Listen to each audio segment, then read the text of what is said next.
All right, now, everybody. Quiet, listen to me. We're going to start a show. Now, some of you people have been with me before. You know it's going to be a tough grind, but we're going to have a show.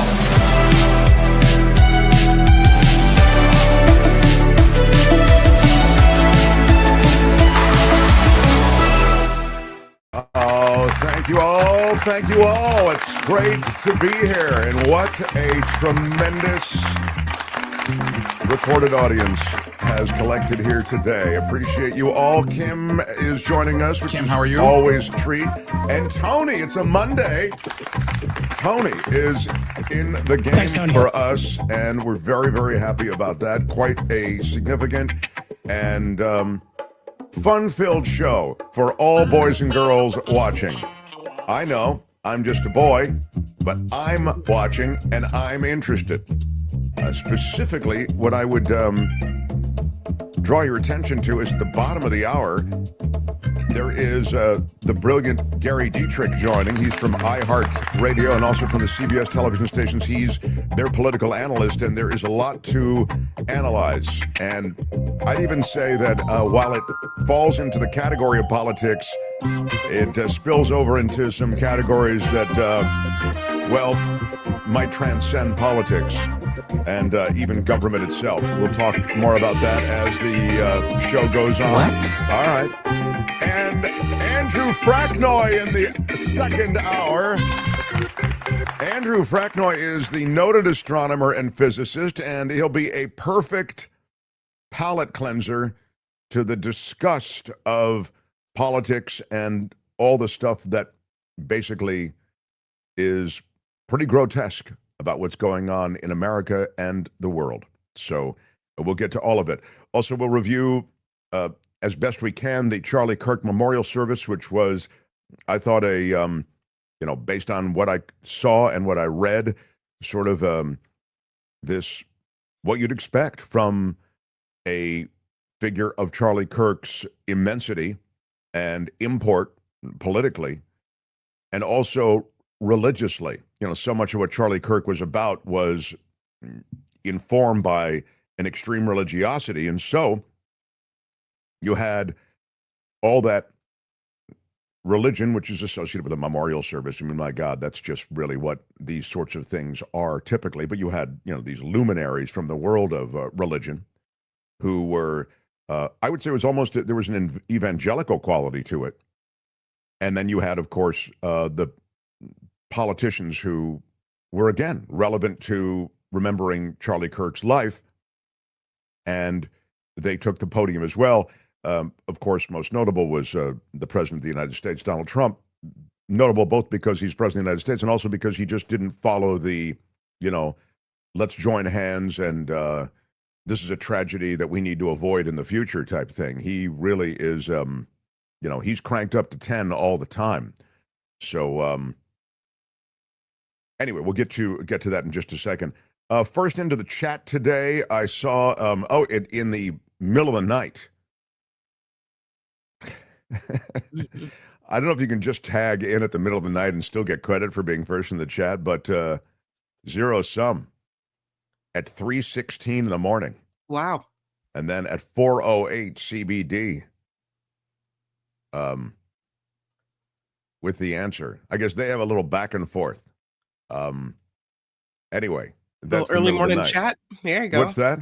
Little early morning chat. Yeah, then people jumped in. Peter jumped in on on 5:30 in the morning. Good morning and happy ice cream cone day. Is it really ice cream cone day? I don't know. I mean, as I always say, I feel like things like ice cream cones don't need a day.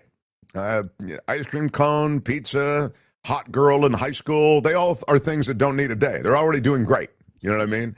National Ice Cream Cone Day is celebrated on September 22nd every year, making it a fun occasion to enjoy ice cream in cones of various types. All right. Well, hey, look, I guess it just gives it legitimacy. The impulse that we all have to stuff our face with ice cream is reinforced. Hey, it's National Ice Cream Day. I don't want to do it. It's my civic duty to have an ice cream cone. Technically, it's Ice Cream Cone Day. Cone Day, yeah. This is a very, very good point that Tony makes. Not just ice cream. Highlighting the history and popularity in fact, you could of ice argue cream cones. Mm-hmm. Now, if a cone exists without the ice cream, is it an ice cream cone? No, it's just ice cream. No, Oh, is it? It's just ice. the It's just a cone cone. without the ice cream. It's an ice cream cone Yeah, without it would. ice So cream. Tony's right. You could just eat the cone You could. without any ice cream, and you'd be honoring National Ice Cream Cone Day. Does a waffle cone count? Yes. Now, I think anyway, it does. happy National Just Ice not the Cream little Cone. crappy little one, those little ones that we used to get with the thrifty ice creams. Those don't count. Ugh, that always cut my tongue up. A little history for you. The ice cream cone first introduced at the 1904 World's Fair. Wow, that really is, once again, very, very impressive knowledge, even though it did come from The AI overview? Yeah. the AI. The Mark Thompson Show. All right, let's get into it. And thank you for being here. Smash the like button if you haven't already. It helps us in the world of YouTube. A significant event over the weekend, and there was insanely anticipated to be, but also just insanely huge turnout to remember Charlie Kirk. I mean, look at this crowd. This is the spillover crowd. Now, is this the audience waiting to get in the parking lot, Tony? Yeah, that was What is- that was the parking lot before it started. So people are out there waiting hours to get This is into the arena. Yeah, yeah. And then there was there's the line Tony's showing you as they file into the arena. The crowd, I think I saw estimates of around 100,000.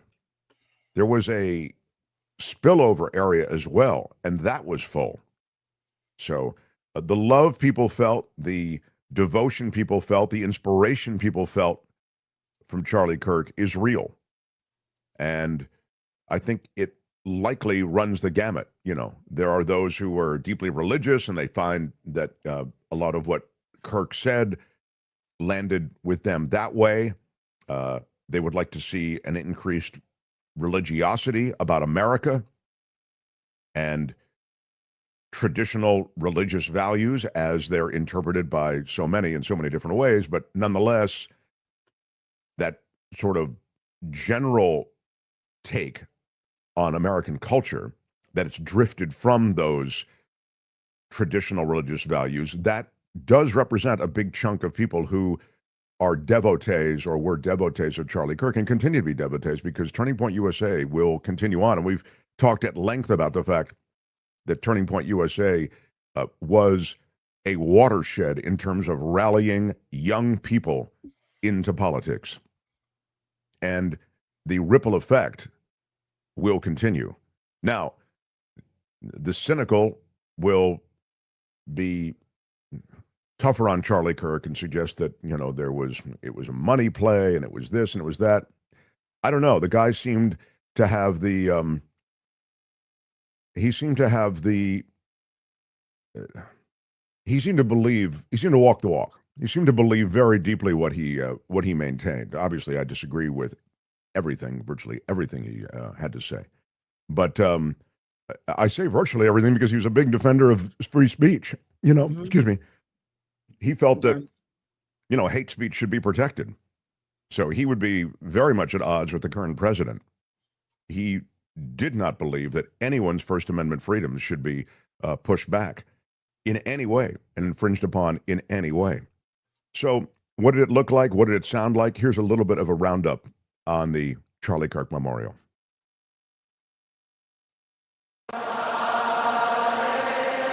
Inside a packed State Farm Stadium in Arizona, tens of thousands flocked to honor conservative activist Charlie Kirk. The crowd overcome with emotion as Kirk's widow, Erica, took the stage. My husband, Charlie, he wanted to save young men, just like the one who took his life. The mother of two receiving a standing ovation, saying she forgives Charlie the would man do. accused of taking her husband's life. The answer to hate is not hate. The answer we know from the gospel is love, and always love. Love for our enemies and love for those who persecute us. I forgive him. President Trump lauding Kirk as a unique talent, but saying they didn't agree on everything. He did not hate his opponents. He wanted the best for them. That's where I disagreed with Charlie. I hate my opponent, and I don't want the best for them. I'm sorry. The president embracing Kirk's widow on stage. Trump was seated next to Elon Musk months after their falling out over the passage of the president's spending bill. This as prominent conservatives called Kirk a martyr for their movement. Vice President J.D. Vance eulogizing his close friend. He transformed the face of conservatism in our own time. A memorial focusing on Kirk's Christian faith and an event that served as a rallying cry to Kirk's conservative message. Multiple booths throughout the arena were set up to help register new voters, with signs reading, "Charlie wants you to register to vote." There is no question that Kirk was you find in that, I think, I thought it was really a pretty good snapshot of what was going on there. You find in that the very thing that I was talking about before, which is that the momentum of the movement continues. I mean, you could even argue that Kirk, in his death, in his tragic, violent death, will have a greater effect because the martyrdom that is associated with, again, that young man having life jerked away from him will create an energy to this movement. And conservative politics, I think, will not only be animated by it, but I think it will grow as a result of it. So, and I might add, I mean, Christianity, at least, within the aura of Charlie Kirk's world, may find more subscribers as well, more devotees as well. The messages were both political and they were religious. And again, these are things that you sometimes find at these memorial services. But this, of course, punctuates a tragic event. And, you may disagree with Charlie Kirk on a lot of things. I told you I do. But I mean, my God, I wouldn't consider it in a million years, the notion that in any way he should be silenced. And I'm leaving aside, violently dealt with in any way. I'm just silenced at all. I mean, his freedom of speech, that should never be abridged. And the idea of political violence is just absolutely off the table for anything, for anyone. I mean, it's a horrible road that America is going down, and it is only hastened by political violence. So we addressed this when it happened, but it's unspeakably awful. Now, there are some things sort of adjacent to Charlie Kirk and little bits and pieces of information that come out. There's that Van Jones thing. And again, you may not like Van Jones, but it was interesting. Van Jones, who's viewed, as a liberal, Kirk, an extreme conservative, he had an exchange with Charlie Kirk that he shared on social, and quickly, Tony will share it with you.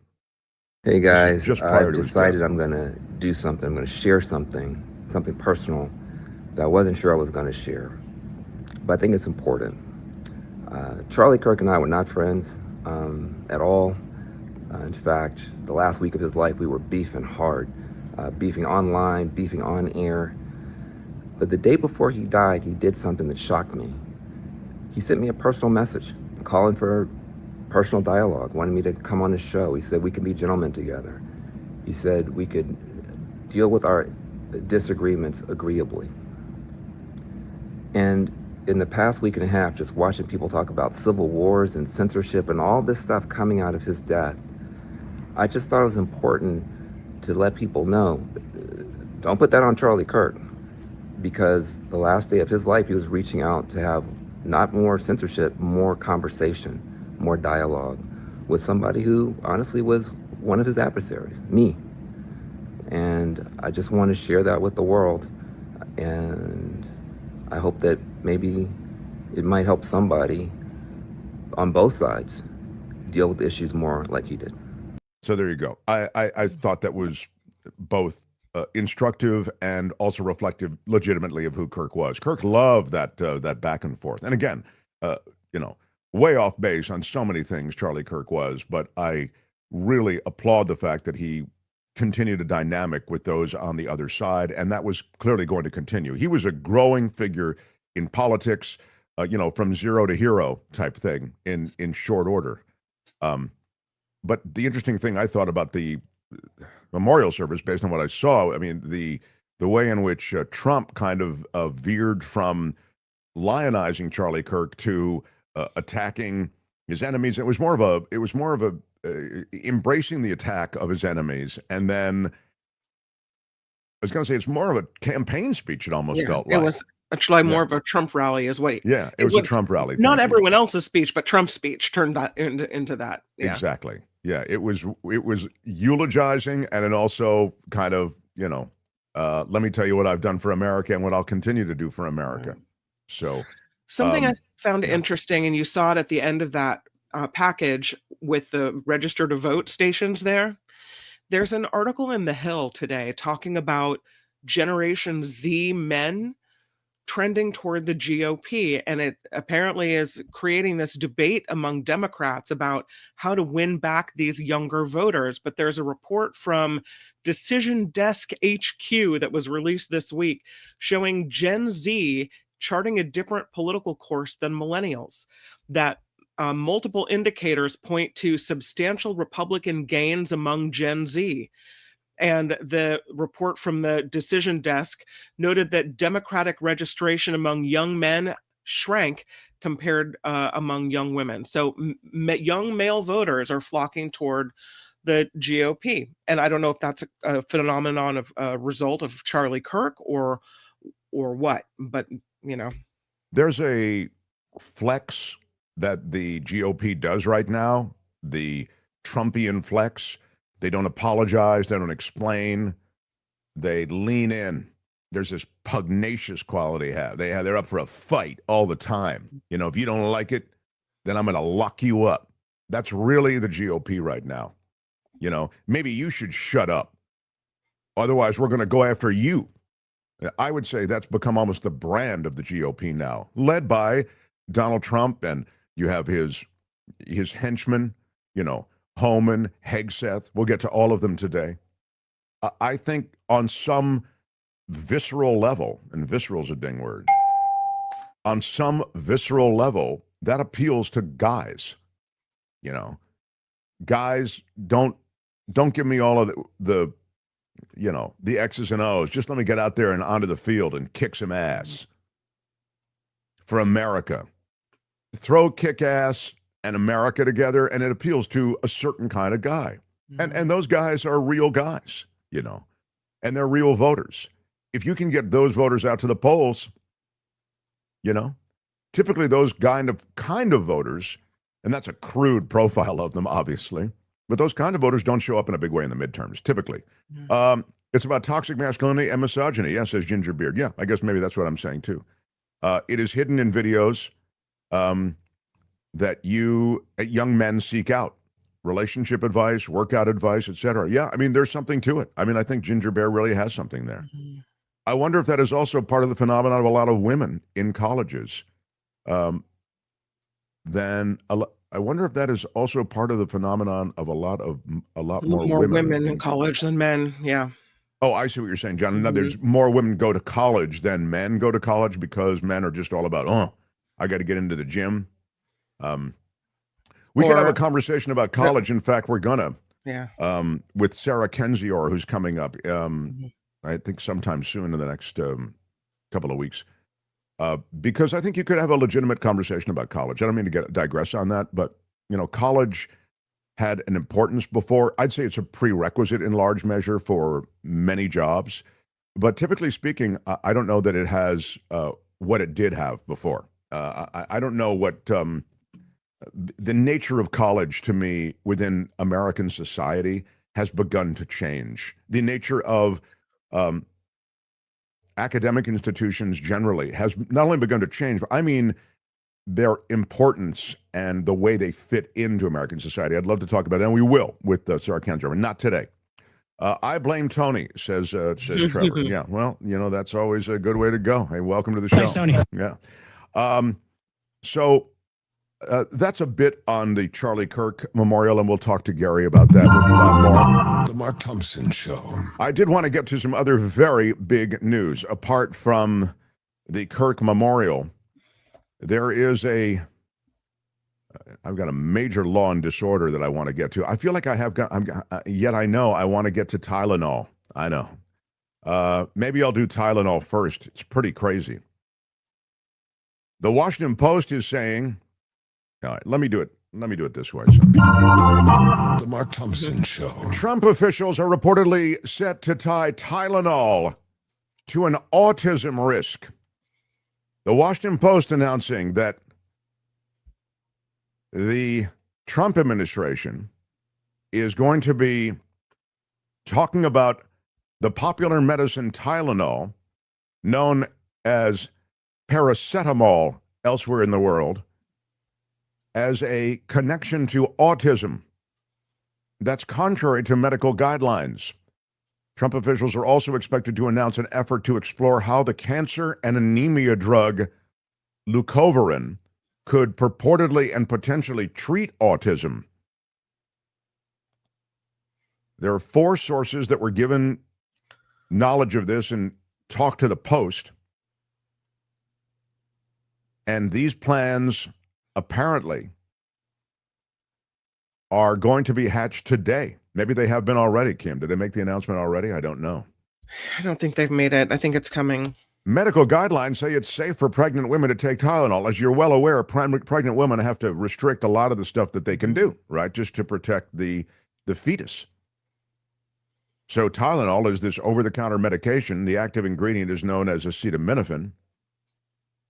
And it's been deemed safe for a woman to take during pregnancy. But federal health officials have been reviewing previous research, including an August review by researchers from Harvard University and Mount Sinai Hospital, that suggested a possible link between Tylenol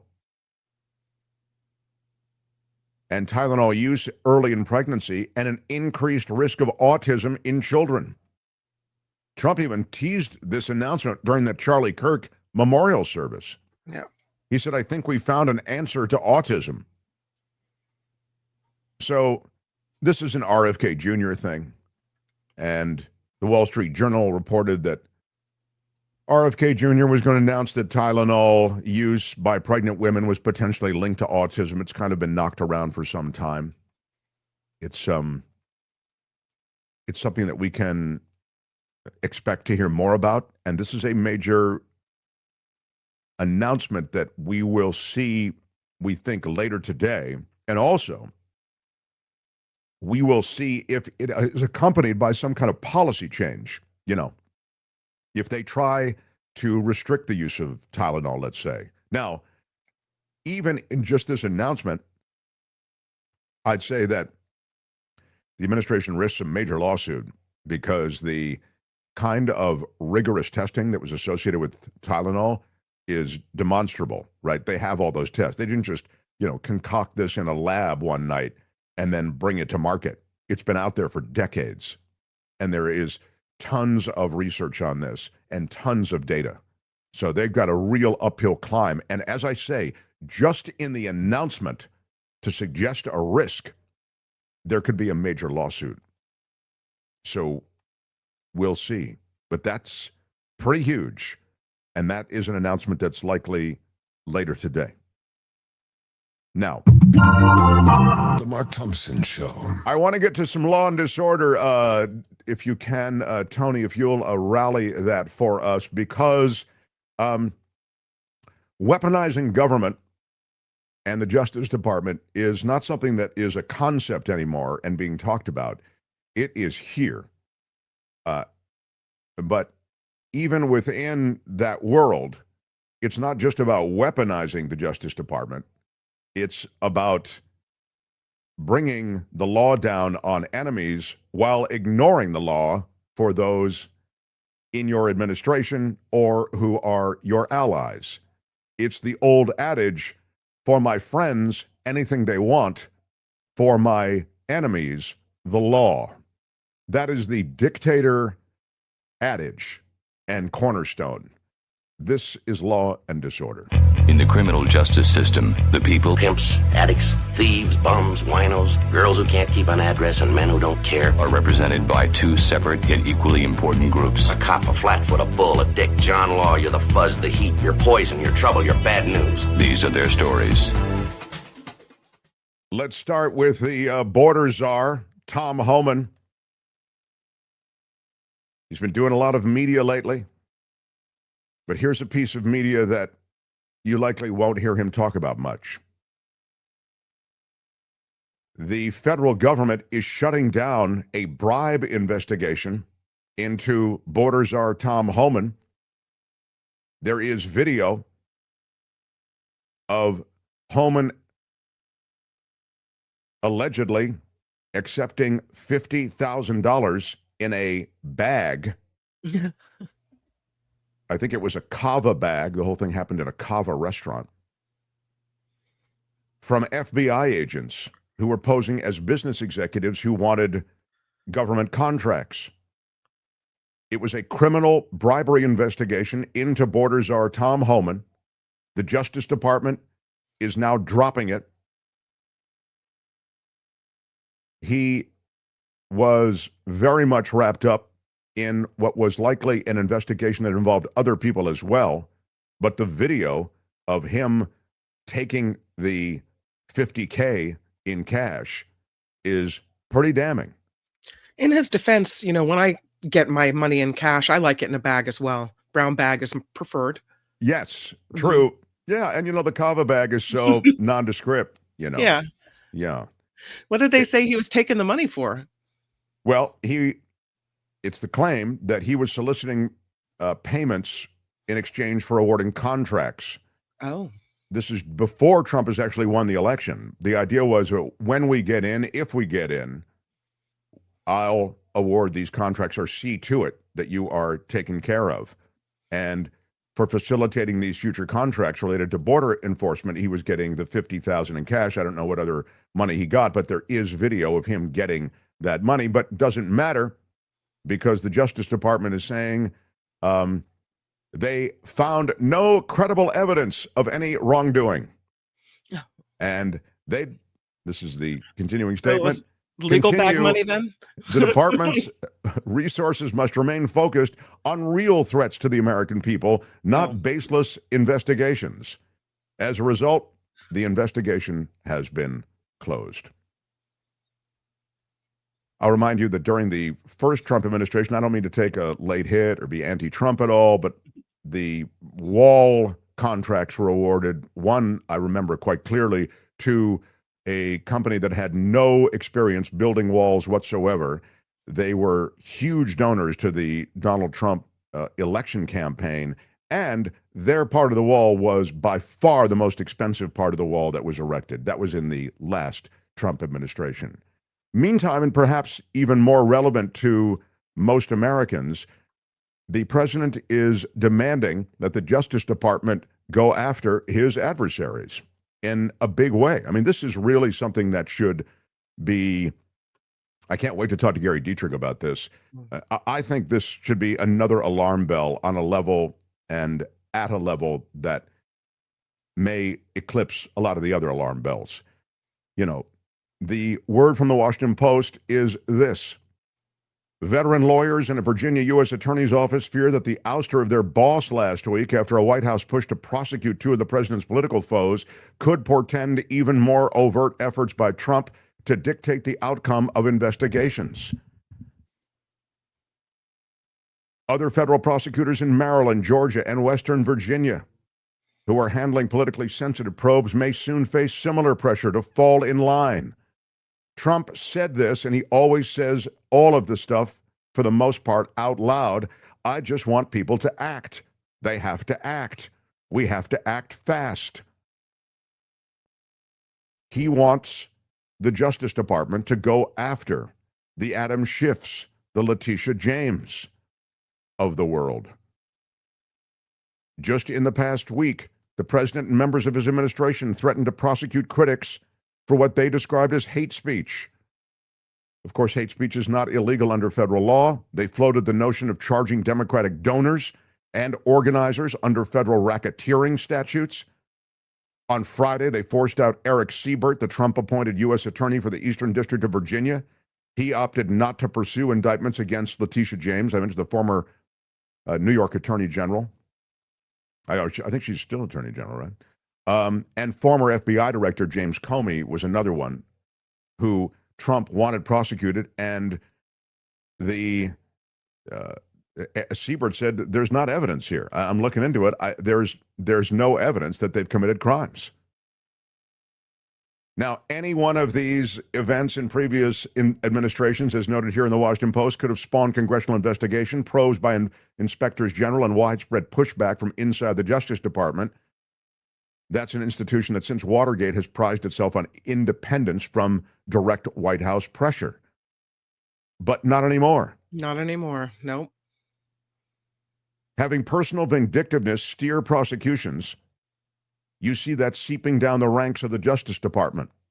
And there appears to be no bottom, according to the former U.S. Attorney Carol Lamb, who served during the Bush administration. And again, Trump is asking for more. He's saying there is not enough, and it's not happening fast enough. This is a massive development. And I'll just say that it's interesting to me that many in the world of MAGA and the right are not decrying this more. I'll give you an example quickly, and then I want to get to Gary. The selective prosecution is a horrifying change for America. You could say that there is selective prosecution already at the Justice Department. I get it. But the kind of overt demand that there be prosecutions of the president's enemy and enemies, it's extraordinary. But the reaction, for example, to something that we know is demonstrably illegal, Homan taking the $50,000 in the bag, we have video of it. We know of this investigation. All of a sudden, the Justice Department drops it. So friends of the president, members of the administration, we drop the investigations and the prosecutions potentially against them while we pursue completely illegal prosecutions against those that have done nothing wrong and for whom there's no evidence to actually lead to prosecution. What's the reaction from MAGA? Megyn Kelly defending Tom Homan on the corruption allegation. She says, we do not care about this.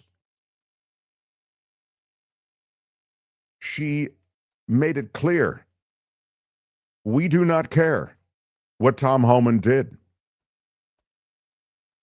She ended her long screed about America. She really feels like America's lost its way with this statement. So no, we don't care about what you say about Tom Homan. We do not trust you, the left.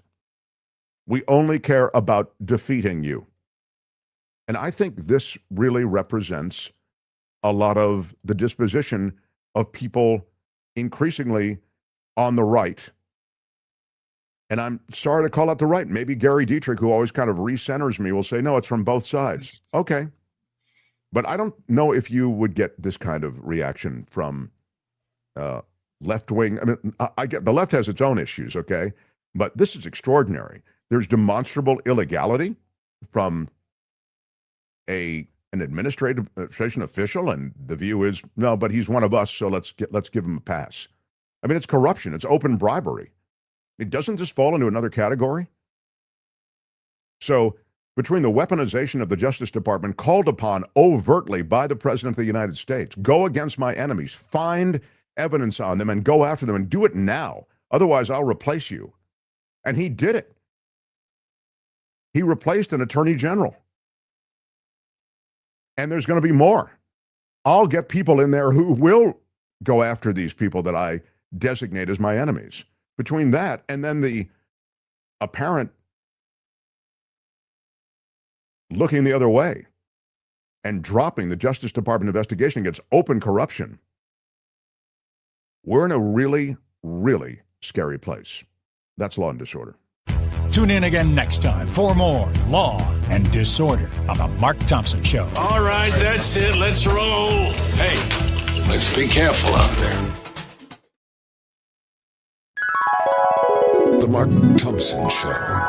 All right, I've got it. And I'm sorry, I'm so late. I want to apologize in advance to this guy. He's so cool to be patient.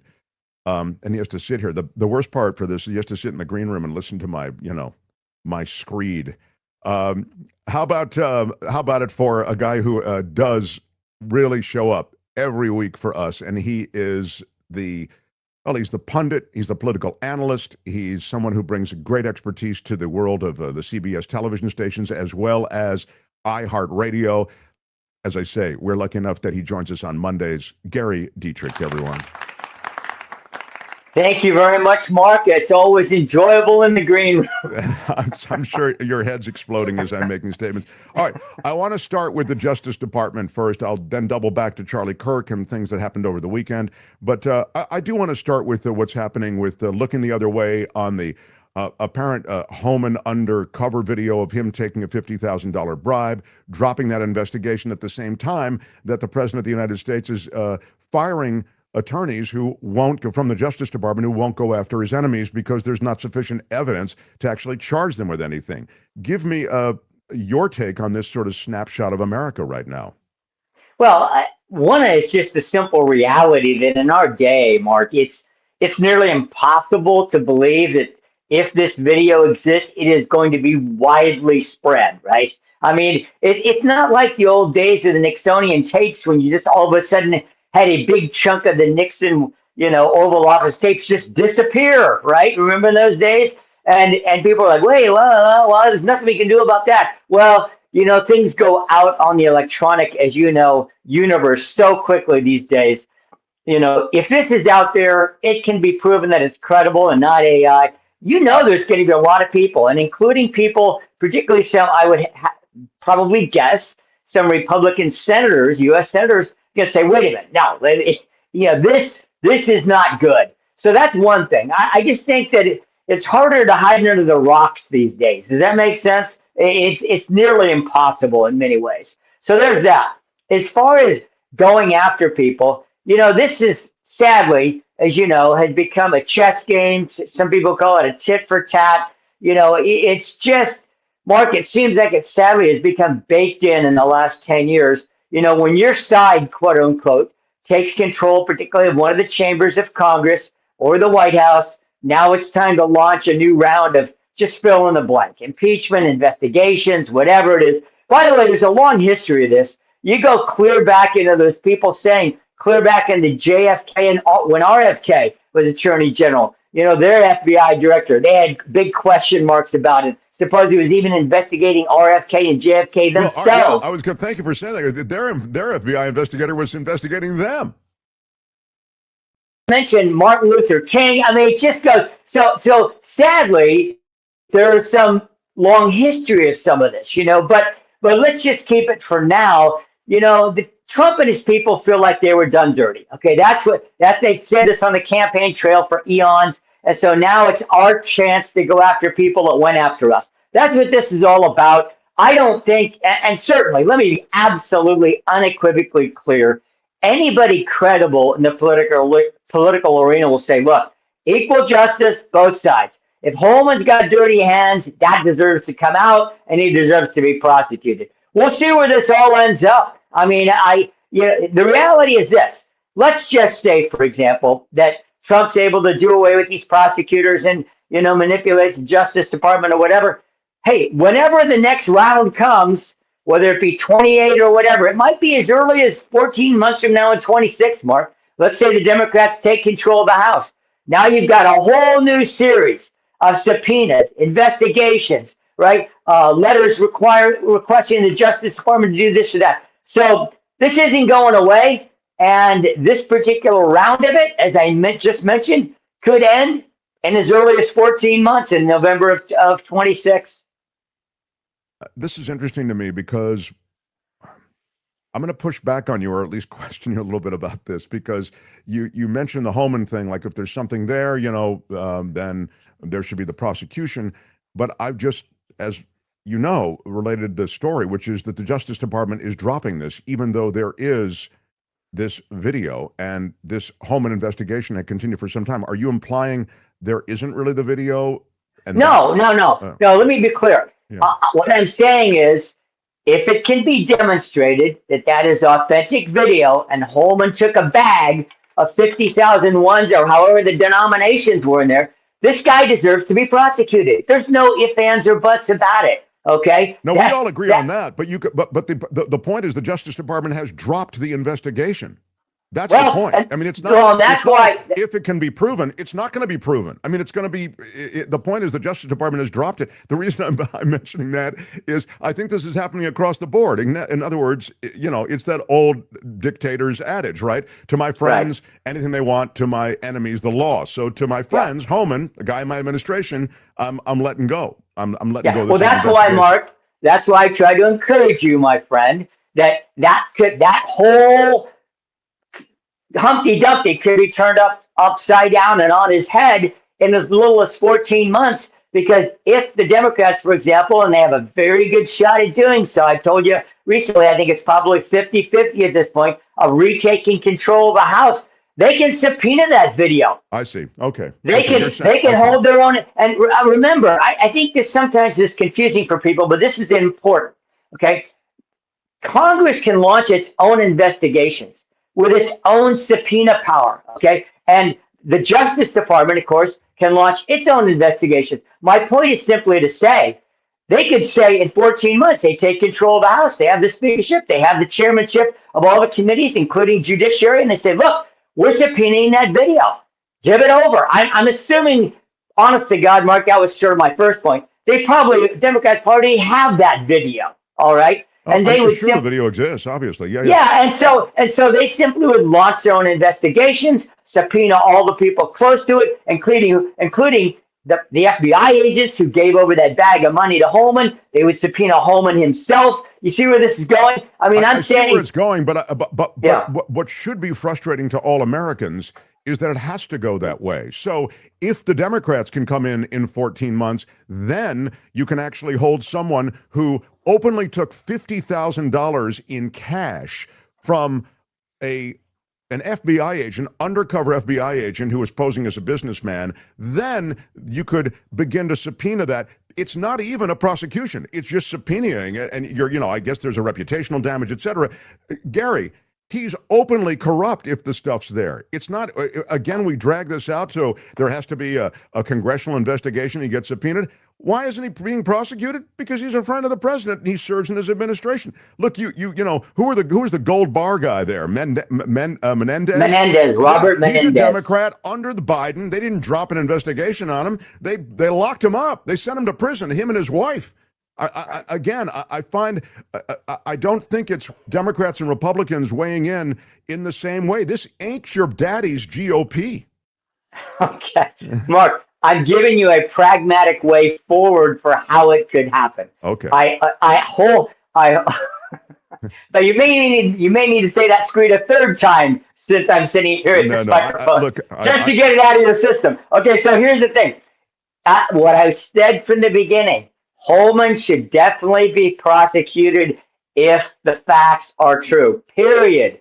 End of story. Okay. There's no question about that, okay? Let's all agree on that. I simply was giving you a pragmatic way forward for it still to happen. Okay. And by the way, when they subpoena, it's not just reputational, okay? If Homan were to get subpoenaed and not come before that committee, and they would clearly play that tape for him to see in that hearing and say, is that you or is that not you, right? I mean, that's what would happen. And it would be an immediate reference to a passing on to the Justice Department. Look, this warrants formal federal charges. All I was saying was that's the way forward if indeed Homan is guilty, the Justice Department stonewalls, and Trump orders them not to pursue charges. That's all I was trying to give you, is a sort of silver lining, Mark, for you this morning. Well, you were basically saying this is the remedy for this circumstance. I get it. Right, okay. Right. But I in no way was justifying Homan not being prosecuted, not being indicted, not being investigated. In no way, shape, or form, Mark. You know I am an equal opportunity hold to account person, period. End of story. And by the way, one little aside on Menendez, just so people know, it's not like he was a big friend of the Biden White House. I mean, by the time Menendez got charged, everybody in his party, I mean, the Democratic contingent in the U.S. Senate and the Biden White House wanted him gone. Well, and of that, there could be no dispute. So let me just then take you to this other, just one half a click over on the Justice Department weaponizing in a way that sort of makes any, I'd suggest, consideration of weaponizing that went under in Biden kind of looked like Mr. Rogers' Neighborhood. I mean, this is a kind of demand from the president. It's an overt demand to go after all of these different perceived enemies and find something on them. Now, isn't that authoritarian playbook stuff, or can you give me some kind of correction on that as well? And I'll grant you, and I'm sorry, and then I will let you speak. I don't mean to ask a question and then continue on, but Okay. I do want to say that I'll grant you that there can be, and there was, even under the Biden administration, what I'd consider sort of a selective prosecution on some level. I don't in any way feel as though that the last administration was,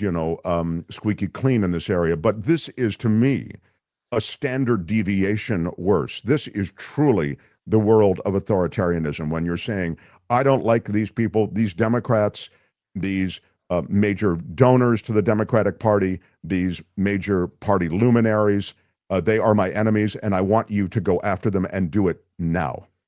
Right. Well, there's no doubt, Mark, that any pressure from any White House on any Justice Department is absolutely and unequivocally inappropriate.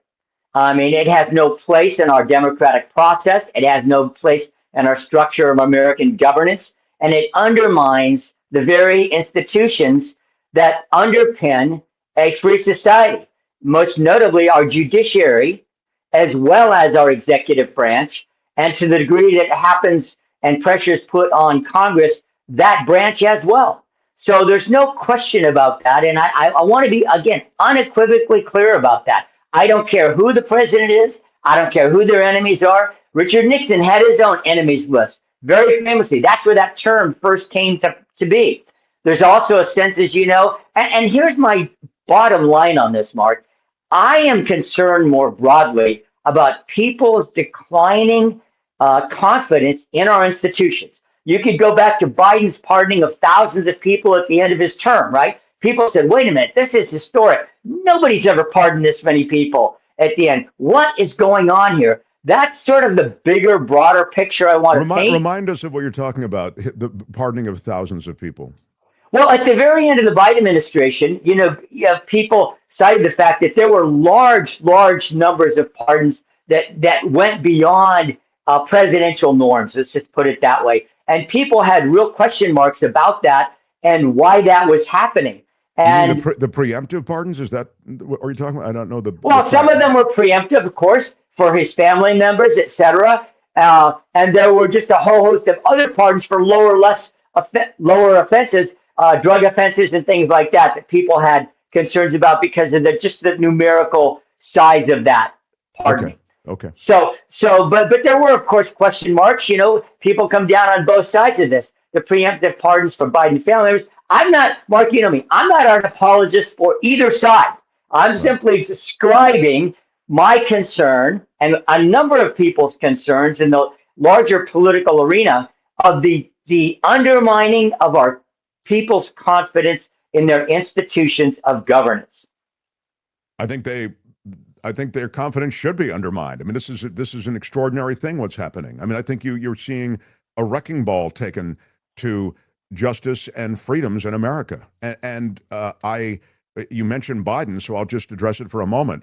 I know Biden issued a bunch of commutations to drug offenders. That was a lot of it. And even so, there were, this is marijuana, cocaine, I believe, as well. You'd have to look. And then, this stuff chapter and verse better than I do. I thought he was way, I was not a Hunter Biden fan. I even felt it was his brother that was involved in some crap, man. I didn't have any tolerance for any of that stuff. But these guys, I mean, you've got the Biden family, again, engaged in their own improprieties, in my judgment. But these guys, the Trumps are, it's insane. I mean, it's wide open. But to put a specific on the insanity, just because you said thousands, I thought the pardoning of the J6ers, that was, to me, I mean, that told you all you needed to know about what was going to happen on some level, and now it's happened. And here's why I say that, just very quickly, because there were really violent criminals there. I mean, you had Proud Boys, you had, I mean, you know, they had prosecutions that are really very difficult ones, and they got convictions in those prosecutions that are really hard to get.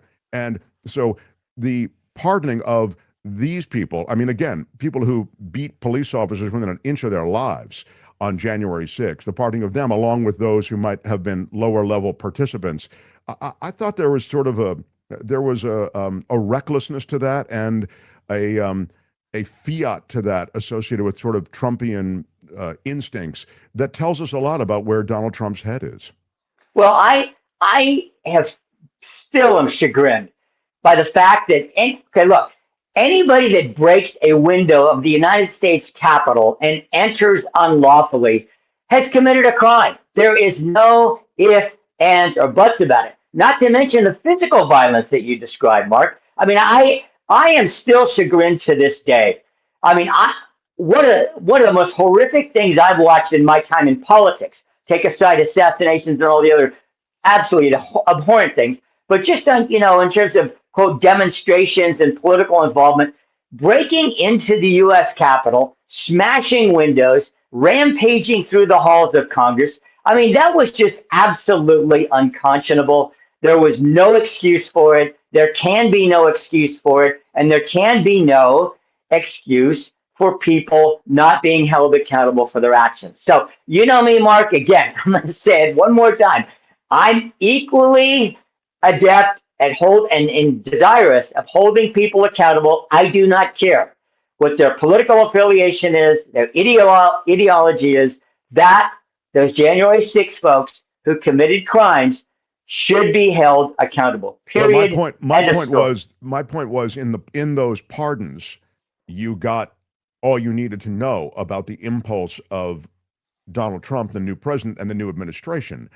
In other words, there's no political ideology here. You know that with Donald Trump, there's no political ideology. I'm saying that, not you, but I think it's clear. But there is an ideology. The ideology is either you're with me or you're my enemy. And those people on January 6th were with me, and that's why I pardoned them. But I want to move on to California. California has taken its own steps to try to push back against a lot of the administration ICE policy and the mask policy that is pursued by ICE agents. That is to say, they wear their masks in these various situations. They show up at these car washes. They're all masked up. They show up in any number of these in the agricultural fields and in restaurants, et cetera. They're all masked up. So Newsom in California is trying to say, no, not in California. There will be no federal officers in ICE or in any other capacity wearing masks and performing these arrests. Can you give us a sense of whether I've summarized it more or less correctly, and also B, whether you feel that actually stands a chance of being policy in California? Yeah. Well, let me take the second one first because it's somewhat easier to address, and that is simply that it's going to be difficult for two reasons. One, because in terms of state and local officials, sometimes they use masking, and that is, and the legislation attempts to address this by saying, well, then you're going to have a badge on the outside with your department and your name so that we can identify you. And there's a whole host of reasons why law enforcement might mask up to go into some of these scenarios. Sometimes it's their own safety. If they're taking on gang elements, et cetera. I mean, there's some, as you know, Mark, there's some real doxing, there's some real targeting of law enforcement that's happened, especially by certain gang elements in California. They'll just take out an officer, right, at his home. I mean, if there's somebody that's been effective in infiltrating gang members, that's why you have people go undercover. So that's a challenge on the local and state level for law enforcement. They're going to have to figure out the mechanics of that. The federal part is much trickier and has, I think, some real legal challenges. There's no doubt ahead of it. That's what all the experts in the law are saying. That for the state to determine policy for federal law enforcement is undoubtedly going to be challenged, okay, for the obvious constitutional reasons. Now, as far as utilizing those masks by ICE agents, here again, the federal government, the Trump administration has said, again, we're saying that's for safety concerns for the ICE officers. I suspect, Mark, that very premise is going to be the essence of the challenge of this in court. Okay, it's going to be challenged, and a court's going to have to decide. Look, it's either valid that there's so much danger potentially to these federal law enforcement folks and federal ICE agents that masking is warranted, or it is not. So that's the situation with the Justice Department, and I'm glad we visited a little bit of that. Over the weekend, the Charlie Kirk memorial service, it was an incredible thing to see it so very well attended. I mean, this is obviously someone who was so significant. Turning Point USA, I was saying, continues to be not only super relevant, probably animated in large measure by his tragic, violent death. I wonder if you can give me a thought on this, and also sort of moving forward where we are at this point in America. I think we're kind of in a scary place. Yeah, well, you know what's being cited to, first of all, the numbers, Mark, it's pretty remarkable to your point. 80,000 people accommodated inside the arena in Phoenix, and 200,000 showed up such that they were anticipating this, had to have large outdoor screens, etc. That's pretty remarkable. To get 200,000 Americans, and some of these people they were interviewing, Mark, they came from all over the country to come to this. They felt like it was important to them personally or otherwise to do so. Now, I think the most poignant part of the entire ceremony, people are pointing to this, and I hope, Mark, I truly hope that this maybe charts the beginnings of a way forward, was Erica Kirk's, this is touching to even say, saying, "I forgive you" to the shooter from the podium. And people on the right and left are saying, wow, that takes a lot, right? Just a little over a week after your spouses and, the father of your children is assassinated, to say, "I forgive you" from that podium to a national and international audience may well be, Mark, and most people are citing, the most significant thing that happened at that entire event. Because nobody would have the presence, the authority, the gravitas to utter those words and have them be taken seriously more than Erica Kirk, his spouse. I hope that does chart a way forward. I mean, you're right. That was a watershed moment. I thought the event, from what I saw and what I read, it had a wonderful, of course, a religiosity to it that was very Charlie Kirk, and it also had a campaign rally quality to it from Trump, and Trump, of course, is a problematic figure because he can't keep his foot off the gas, I guess, and he has to express on the opposite side of that a hate for his opponents, and that was the yin and the yang of that. You can point to her, and I can point to him and go, yeah, but it seems as though this guy is still an influencer, a tastemaker, the president of the United States. Yeah, what I would say, Mark, is this is interesting, okay? I totally agree with you, and I think there's many of us who kind of sit where I do in my kind of position and say, many of the Trump remarks, including things like tariffs and all kinds of things, he was trying to weave together the faith part of it and Charlie's support of a lot of those political perspectives and policy prescriptions. But I didn't think that was the place for it. Okay, I felt like, you talk about the policy stuff, even related to Charlie, in a separate setting, not a memorial service. That's my personal take, and I think that's widely shared by many people who sit in the kind of chairs that I do. My hope is that, Erica Kirk is young, and this Turning Point movement is young. And frankly, it's interesting, but as you well know, the largest cadre of that movement were young people. And the requests that have come in from college and high school campuses across the country to start Turning Point chapters, where am I going with this, Mark? My point is simply this. In 3.5 years, Donald Trump, and I know now this will start a whole nother, no, he wants to be emperor for life. Okay, by our Constitution right now, he's supposed to be out of office. Turning Point, conversely, may well be, and we'll see where this ends up, Mark, after 26, 28, 2030. Could this be the start of a political movement that goes for quite a long time? and animates people and activates people, especially young people, in ways that could way outlive the Trump impact.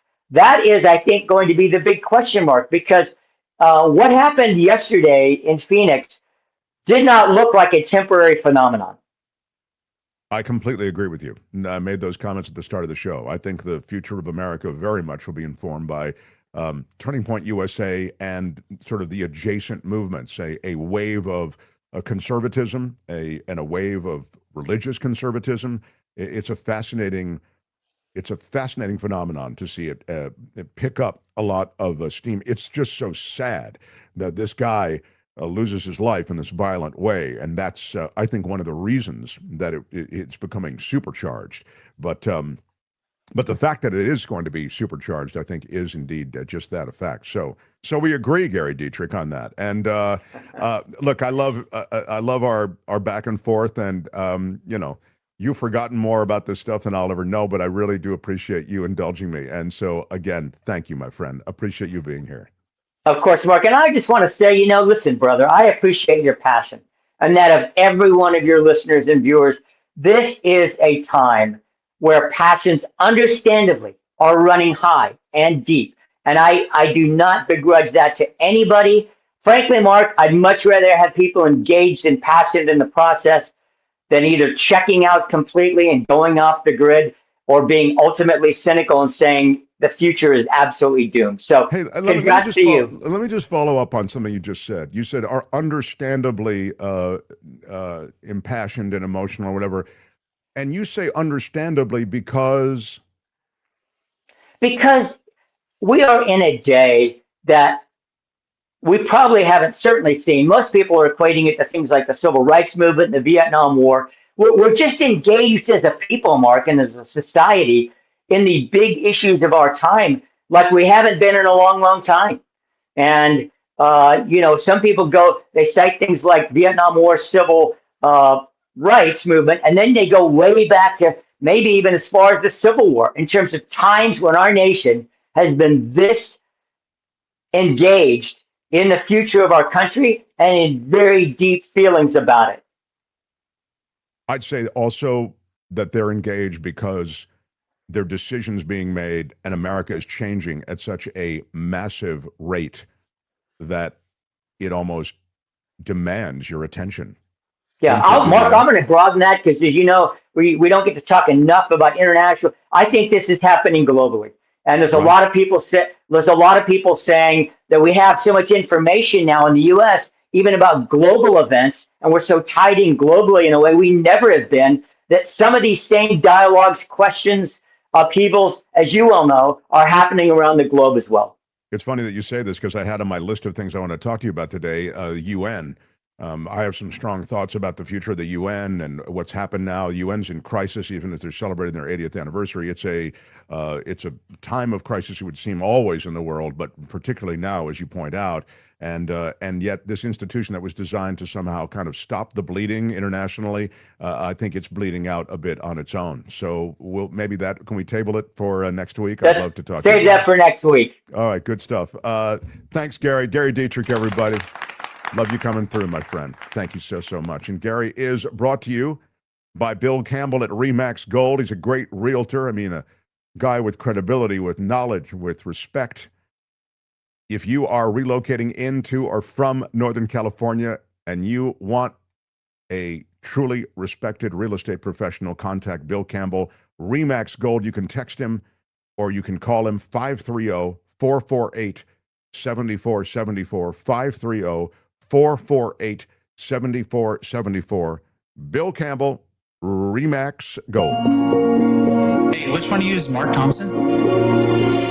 Use Mark Thompson. The Mark Thompson Show. Wow. Yeah. I'm loving my time with Gary Dietrich. I don't mean to make it all about Trump all the time. It's not, But I will tell you that there is a new policy going down in Washington that's very Trumpian. I wonder, in fact, if I couldn't just dust off something we haven't done in a while. Tony, this is you, because you're the guy who punches the buttons and brings it all together. Thanks, Tony. I wonder if we have chunk of Trump around. Do we have that? Yeah. All right. I don't mean to make it all about Trump all the time. But once in a while, something happens, and, Trump's involved. What am I supposed to do? Here's your chunk of Trump. Open wide. Ready? Here comes your chunk of Trump. It's my favorite food. With your first bite, here's Mark Thompson. I have a feeling it's going to be beautiful. There is a pin that was worn by the chairman of the FCC. The guy who's leaning on television station networks, merger aspirants. That chairman of the FCC. The guy who was leaning on Sinclair Broadcasting, Nexstar, etc. Brendan Carr. So he usually wears this American flag lapel pin, but instead of that, he put a gold medallion in the shape of President Trump's profile, about the size of a quarter. He put that on his blue suit, pinned it on, wore it to a meeting with Georgia Congressman Buddy Carter. Later, he wore that same pin to a meeting at the Justice Department, and then he actually posted the meetings on X, the platform that is often used by administration officials. Did he have that specially made, like go to a jeweler and have a little Trump head crafted? It is something that is, I guess, going to find its way into more wardrobes of those who are Trump devotees, and among them, people in his administration.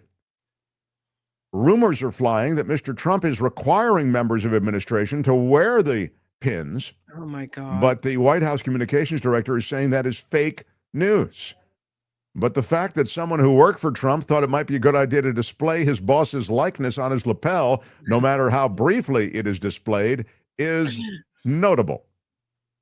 It is not the only Trump likeness currently popping up in the administration. His face also is on the Trump Gold Card, which is a mock-up of the proposed green card for those willing to pay $5 million. And so we're really swapping out the American flag for the Trump head? Is that true?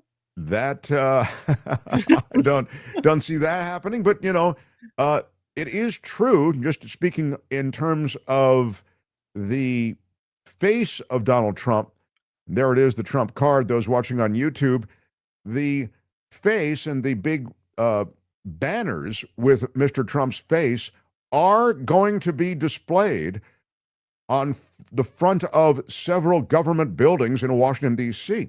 So if you visit Washington, D.C., it is very unusual for a president's face to be displayed that way. It's kind of Maoist, to have the supreme leader's face there. But that's exactly what is happening in Washington now. And so when asked why Mr. Carr wore the pin and why he got it, a spokesman for the FCC said, Chairman Carr has focused on delivering great results for the American people, and you have chosen to focus on lapel pins. Yes, we have. So the lapel pin may or may not make its way into the wardrobe of everyone within this administration, but there it is, proudly displayed on Brendan Carr's suit. Brendan Carr, who kind of dominated the news cycle in the last week as chairman of the FCC, but he's super relevant to so much going on in media and in the reconstitution of media and news in America. And apparently he'll do a lot of the work while wearing the Trump lapel pin. And yes. Sorry. Does that speak to we're exchanging a love of country to a love of Trump? No, these are provocative questions. Yeah. These are provocative questions. And some might say, who are true MAGA, well, is there a difference between love of country and love of Trump? How dare you? Yes. Maybe they would say, what? Maybe they would say, you're out of line. Who is having that conversation? I'm just saying maybe you're out of you order. No, should you're have out of to order. get a hold of your sense of patriotism and realize that it overlaps precisely with that of worship to this man who has changed America. Good day, sir. All right. That is your chunk of Trump. That's it for this edition. Well, I really enjoyed it. But make sure to join us again next time. I think you might want to listen. There's nothing wrong with listening. For another chunk of Trump. The Mark Thompson Show. I'm super excited about getting into something that isn't Donald Trump and isn't politics for a few minutes. It is it's a palate cleanser to all of that. Yes. This guy is, to me, he's the Neil deGrasse Tyson and Carl Sagan that is ours. I've always felt that way. Since the 80s, I've felt that way about this guy. He's the brilliant astronomer and professor, Andrew Fraknoi, everyone. Hello, sir. Well, hello. Good to be with you. It is really exciting to have you on, and I'll get right into sort of agenda stuff that I think speaks to exciting developments in the world of astronomy and physics. And you have a class, it's called Atomic Science for Poets. It's at Ollie at San Francisco State. And we're going to post a link to registration should those in the San Francisco Bay Area want to join. And so is it in person, or will there also be kind of an online element? Oh, it's entirely online. Oh, great. So you can join from anywhere. Anywhere in the universe can join. Oh. All right, that's great. Well, then in that case, it's not just the San Francisco Bay Area. Yeah, if you want to register and be part of the class, Tony will put the click-through at the bottom of this video, and you'll get a chance to, you can click through that way. I want to ask you about this is always interesting, the nature of discovery when it comes to the universe and our solar system, and et cetera. And there have been some pretty significant discoveries since we've talked last. Well, it's always an exciting time in astronomy. And I think the biggest news that people have been hearing about is the announcement that we have better evidence than ever for the possibility of ancient life on Mars. Now, when you say ancient life on Mars, you mean there's evidence that there was microbial life there? That's right. That the background for our listeners, it goes like this. Mars, billions of years ago, was much more like the Earth. We have good evidence from the exploration we've done on Mars already that Mars in those days had a thick atmosphere, and that enabled liquid water to flow. And we have riverbeds, we have dried up lake beds, we have excellent evidence of a wet early Mars. Later, Mars, because it was a small planet, didn't have enough gravity to hold on to its air. Excuse me, so the air wafted away into space, leaving a dry and not airless, but very, very thin atmosphere planet. But billions of years ago, the conditions were right for life to begin. And the big question we have is, did it begin on Mars in microscopic form the way it began on Earth? And if so, billions of years later, can we find any evidence for that ancient life? Leftover fossils or chemicals or minerals that indicate that there were life forms on Mars.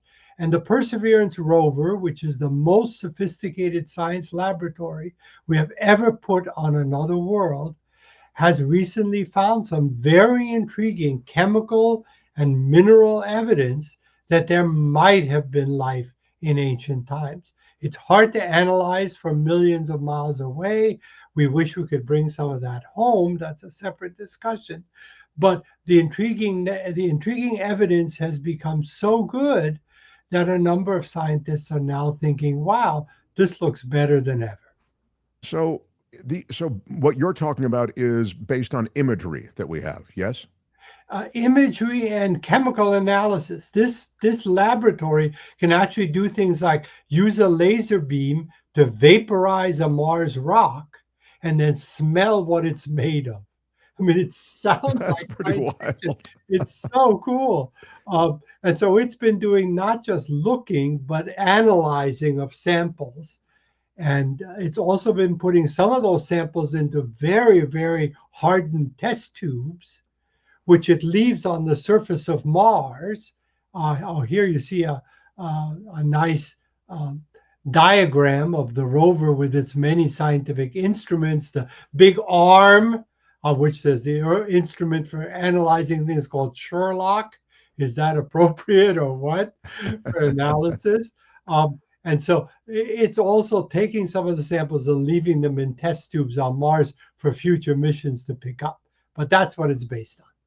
So, but that last part that you mentioned is really significant because for future missions to pick up, then as you say, or you sort of are hinting, they'd have to get back to Earth somehow. So these don't necessarily need to be manned missions, but they would have to be missions that are designed to go to Mars and come back to Earth. Exactly. Are those reasonably in the offing? Well, they're on the drawing board. NASA started funding the Mars sample return, as we call it, but the current budget cuts have completely nixed that. They're just the enormous budget cuts being proposed for NASA mean that mission is dead. So maybe we have to wait for another administration for that. It's interesting because the discovery of things that are associated with our origins of the universe, the solar system, et cetera, would seem to transcend kind of national borders, and yet there really isn't a kind of, I'm thinking of the International Space Station, I guess, is a little bit of what I'm talking about, but there isn't a consortium of nations that are pursuing a lot of these individual scientific pursuits. This is kind of, it's expressly an American thing, what you just described. Well, yes and no. There's an Indian spacecraft in orbit around Mars, which is sharing imagery and data with the United States. There are Chinese missions in the offing to land on Mars, much as we have. And the scientists on those missions cross national borders and they share data. So there's hope for humanity in that kind of cooperation. It's funny you say that, and you say it with a smile, but I really do think that maybe this is growing up on Star Trek or something, and I feel that sort of like the hope for humanity is in that we are together humans. And in that sense, we must be together as we do things like search for clues in the universe, not even life, but just in general stories in the universe of our origins, of the continuing nature of the universe itself. These seem to be unified. You know what I mean? Like they transcend any kind of international borders. I think you put that very well. Yes, absolutely. So one thing before I leave Mars, I want to ask you, and I hate to always be the buzzkill on this, but it is pretty much impossible for there to be a manned mission to Mars, isn't there, Professor Fraknoi? I mean, for radiation reasons and a bunch of things that would just make it, I think, prohibitively, I'll say just difficult, but you could also go / costly. Yeah, I wouldn't say impossible. I think someday we will wind up with humans on Mars, but it's a lot harder than Elon Musk's ideas lead you to believe. It's a long journey. You're exposed to a lot of radiation. The Martian surface itself doesn't have the kind of protection from particles and radiation that the Earth's atmosphere affords us. So a human on Mars would need a lot of protection on the way and then on the planet, which you don't really see in the sort of simplified scenarios that people play out. Well, and one of the people who's playing it out and has a lot of pull is Elon Musk. It seems as though I think it's a grab. I think it's a money grab. I mean, I think that there's no real there, no real way. And I mean, I guess, the idea could be exciting. You'd create this habitat actually on this other planet, but the reality is that it's prohibitively difficult for the reasons to which you've alluded, the radiation, et cetera. And these are ways in which there's kind of a grift associated with it. I mean, and believe me, I understand.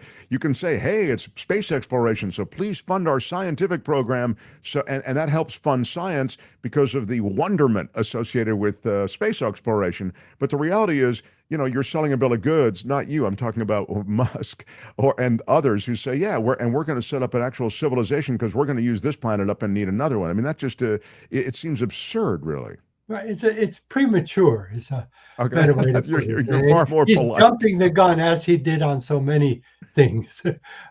His fantasy is better than his reality. Let's put it that way. Yeah, you're very polite.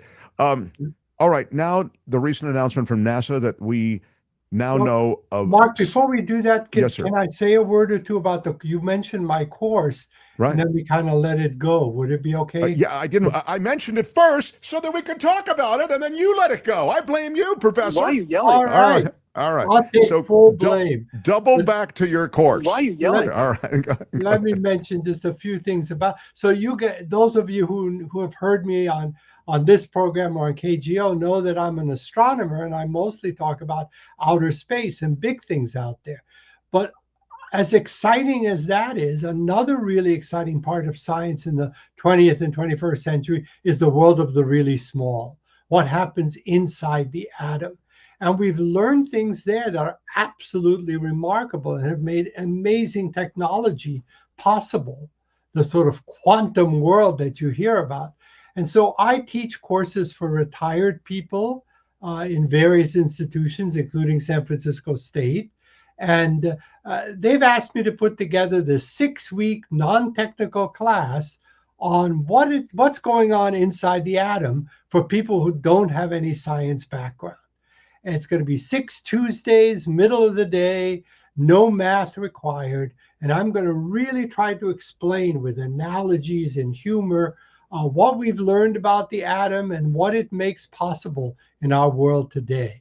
So if you know someone who's retired, or if you yourself are retired and you're interested, the URL to get to the course information is bit.ly, bit.ly/Adams course, bit.ly/Adams course. And that has all the information that you're seeing there. You don't have to be in San Francisco, and you don't have to be a member of anything to take the class. It's all explained on that page that you can get. And as I mentioned before, we'll have a link to the class in the description. Great. So you don't, if you didn't jot it down or whatever, you just click on the link, the hot link, it'll take you right to a registration for the course and the description. Right. So there you go. So thank you for letting me mention that. Yeah, no, of course. And now I'll actually answer the question you asked me. Oh my God, you've made a mess of things, Professor. My God. Right. Okay. What can you do with this? All right. Well, let me just remind. I was saying that there's been a recent announcement that we now know 6,000 planets are orbiting stars, and many of those planets are like the planet Earth. Yeah. So this is NASA likes to memorialize anniversaries and count things, and just recently we have passed 6,000 known planets orbiting other stars. 30 years ago, we knew 0 planets orbiting other stars, and now we know 6,000 of them orbiting thousands of other stars out there. And that's only the nearest stars, the ones to which we have access. And so these exoplanets, as we call them, range all the way from bigger than Jupiter and made mostly of gas and liquid, all the way to planets that are too small for life as we know it. But among them are planets that are like the Earth, that are in the zone where liquid water is possible, that may have atmospheres. And that's very, very exciting to have that amazing range of planets available now to study. It's a great time to be alive. You don't say this, but let me try for something here. Even as these planets, again, in my buzzkill capacity, I have to ask this question. And even as these planets do offer this sense of potential for life, as you say, water, which is a critical element, and the kind of placement, maybe proximity to the stars, so it's not too hot, not too cold, a kind of Goldilocks thing that they talk about Earth that way. Even as that is the case, there is a remarkable thing that's happened here on Earth. I mean, to call it remarkable, it understates it in the extreme, right, Professor Fraknoi? It's miraculous what's happened here. The evolution, the way in which chemicals, the way in which the fire of the universe's beginnings has evolved to the place where we are. Isn't it? Wouldn't it be an amazing lottery ticket if there were another like this? Well, I don't agree with that. I think miraculous makes it sound like it's one of a kind, and I would say tremendous, exciting, but I'm not sure that it's one of a kind or that it's a lottery ticket. I think the chemicals that led to life on Earth are now being found in places where life is not possible, on asteroids, on comets, in great clouds of raw material among the stars. So we know that the chemical combinations it takes for life to begin are far easier than we used to think. That doesn't mean that's going to lead to Mark Thompson listeners overnight, but over the billions of years, and on what must be millions of planets in the galaxy, it seems pretty unlikely that we're the only place where life has evolved, where intelligent life has evolved. They may not be like us, they may not think like us, but they may have different chemistry from us. But this possibility of the evolution of complexity is sufficiently well understood step by step that I don't think we are a miracle. I think we are one of perhaps many that are in the universe, and I'd love to get in touch with the others. Well, certainly. The universe is a different, it's a weird thing because you're talking about such huge numbers anyway, but the universe is a different deal than the galaxy, even as the galaxy is so immense. I mean, please don't misunderstand me, but the universe, sure. I mean, the universe, it goes on, it would be, I think, foolhardy to say that there isn't any other life except that life on Earth in the universe. It just seemed as though the galaxy was a reach, but it's like maybe we're just talking about, hey, okay, I mean, we're just talking about acreage at that point, and there's enough acreage in the galaxy to suggest, as you say, that it would exist. And you make a pretty good argument, I guess, that the same elements are there. Why would Earth be the only place? And not just elements, but combination of atoms into molecules and complex things. We found things like vinegar in space, alcohol in space, PAHs, which are complex hydrocarbons in space, several of the building blocks of life, including formaldehyde and things like that. So it's not just that the ingredients are there, the cooking has begun even outside the planets. It's such a remarkable world of complexity that's led us to this place, having read some stuff about, the beginnings of the Earth, and even the books that are written about the beginning of the Earth, they're really hard to understand. I mean, on some level, there's so many different chemical and electrical reactions that had to come together for even just the primordial ooze of this world to begin, that it just seems an extraordinary thing, You're absolutely right. And also, we had to avoid a whole series of dangers.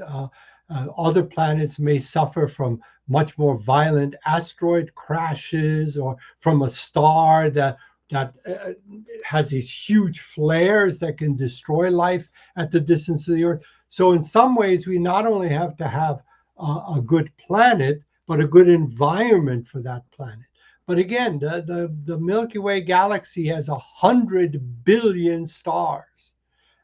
And we've only seen planets around the closest group of those, because that's how our instruments work. We're better at seeing things that are a little closer. So the number of possibilities in the galaxy is so vast that I'm hopeful that a peaceful environment and the right evolution can happen in other places. What's your favorite sci-fi jam, Professor Fraknoi? Which sci-fi franchise, or maybe it's just a single one-off, like a movie or whatever, is your fave? Well, my goodness, that's so hard. I'm thrilled that they've made one of my favorite science fiction books into a TV series now. The Foundation series is streaming, but my favorite set of books are actually by a British science fiction writer, Alastair Reynolds, who has a PhD in astronomy. You won't be surprised. I like him.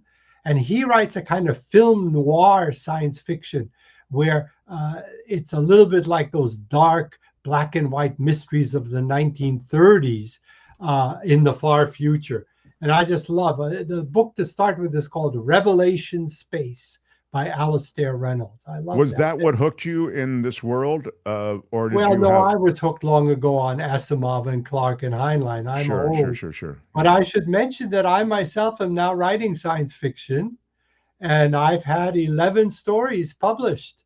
So if you're interested in reading a nerdy scientist science fiction, on my website, fraknoi.com, you can read some of my published stories now. There are a lot about the questions Mark likes to ask about life elsewhere in the universe.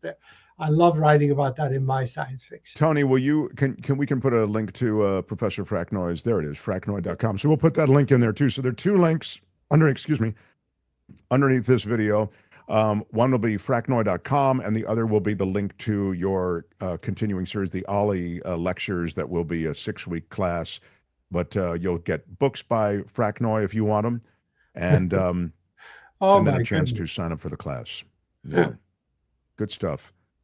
It's I love to see you so active and so so relevant and about education. Good stuff. That's a children's book I wrote with a colleague about the eclipses of the sun and the eclipses of the moon. This lets you talk to your children or grandchildren about what eclipses are about. So it's well, Tony likes to focus on the children's stories, and thank you for putting that up. Yeah, really cool. My whole career has been devoted to what we do so well on this show, which is outreach about astronomy, getting people of all ages excited about what's going on out there, because it's wonderful, and as you say, it's such a good contrast to the difficult things on Earth.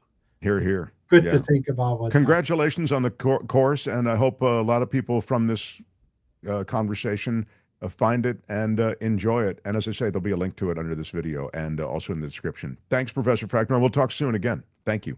So good to be with you. Thank you. Yeah, enjoyed it. Andrew Fraknoi. The Mark Thompson Show. Love it.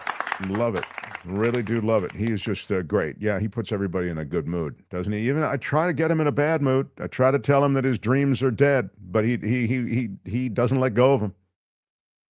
He's pretty terrific. Andrew Fraknoi. Good stuff. Well, I've lost track of what we're supposed to do now, Kim. I've lost track of the time. I've lost track of everything.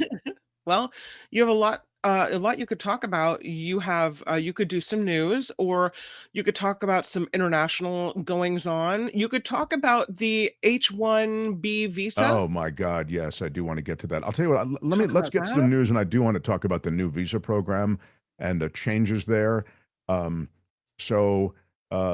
Let's do that though. Give me some news and commentary, okay? And then we'll finish up with and bookend it with the visa stuff and that the changing situation. Do me a favor, if you would, please. If you're still hanging out, smash the like button if you would, with your iron rod. And I would remind you that the coffee that we all love is the Coachella Valley coffee. It's the best coffee on earth. This is super strong today, man. Very good. Very, very good stuff. Also, I hope somebody it's CoachellaValleyCoffee.com. Yeah, you get 10% off if you use our discount code, MarkT. So go there. It's a boutique roastery, so you're not going to get discounted beans that have been lying around for months. This is a fresh crop of beans. They're very carefully curated. As I say, hand roasted, and there are teas and spices and many other things at CoachellaValleyCoffee.com. Some people have really gotten into Coachella Valley coffee. Like they have the merch and stuff. Anything you buy there, you get 10% off by using our discount code MarkT at checkout. And you get 10% off. CoachellaValleyCoffee.com. All right, Kim's news, and we continue. Mark Thompson Show. The Mark Thompson Show.